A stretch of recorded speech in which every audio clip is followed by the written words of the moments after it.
আপনার কি মনে হয় যে মানুষটি সবার সাথে নরম গলায় কথা বলে, বাসে রাস্তায় কেউ ধাক্কা দিলেও ঝগড়া না করে মৃদু হেসে সরি বলে, সে আসলে একজন দুর্বল মানুষ?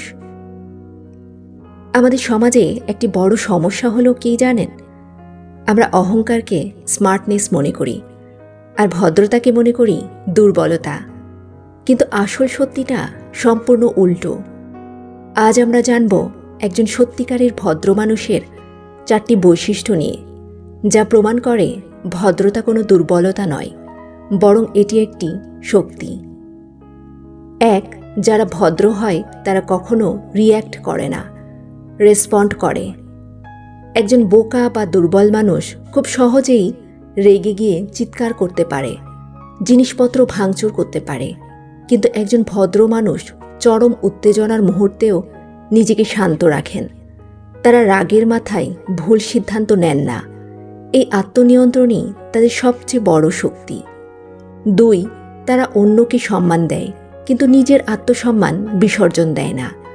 ভদ্র মানুষেরা রিক্সা চালক থেকে শুরু করে অফিসের বস সবাইকে সম্মান দিয়ে কথা বলে, কিন্তু এর মানে এই নয় যে তারা নিজের সম্মান বোঝে না। আপনি যদি তাদের সম্মান দেন, তাহলে তারা আপনাকে মাথায় তুলে রাখবে, কিন্তু যদি অসম্মান করেন, তারা মুখ ফিরিয়ে নিতে 1 সেকেন্ডও ভাববে না। 3. তারা চমৎকার শ্রোতা হয়।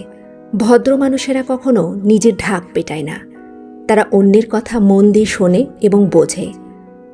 আর যারা কম কথা বলে কিন্তু গভীর মনোযোগ দিয়ে শোনে, তাদের বুদ্ধি এবং পর্যবেক্ষণ ক্ষমতা সাধারণ মানুষের চেয়ে অনেক বেশি হয়।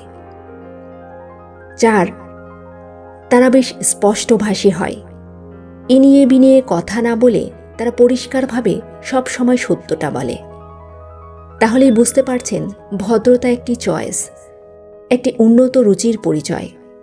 আপনার ভদ্রতাকে পুঁজি করে কেউ যদি আপনাকে বোকা বানাতে চায়, তবে শান্ত মুখেই নিজের সীমানাটা তাকে বুঝিয়ে দিন। ভদ্র থাকুন, কিন্তু কাউকে নিজের আত্মসম্মান নিয়ে খেলতে দেবেন না। ভিডিওটি ভালো লাগলে একটি লাইক অবশ্যই দেবেন। এমন আরও ভিডিও পেতে আমার চ্যানেলটি সাবস্ক্রাইব করবেন। ধন্যবাদ।